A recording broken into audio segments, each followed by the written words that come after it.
Feast for 10, written and illustrated by Cathryn Falwell.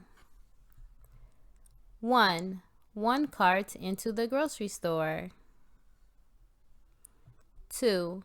2 pumpkins for pie. 3. 3 chickens to fry. 4. 4 children off to look for more. 5. 5 kinds of beans. 6. 6 bunches of greens. 7. 7 dill pickles stuffed in a jar. 8. 8 ripe tomatoes. 9. 9 plump potatoes.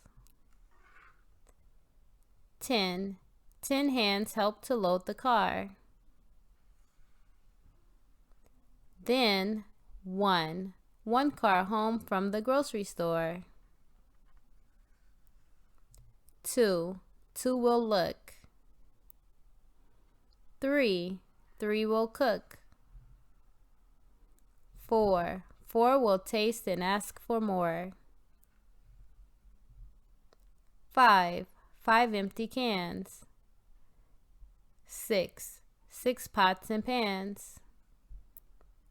7. 7 more carrots to wash and peel. 8. 8 platters down. 9. 9 chairs around.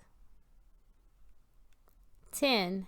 10 hungry folks to share the meal. The end.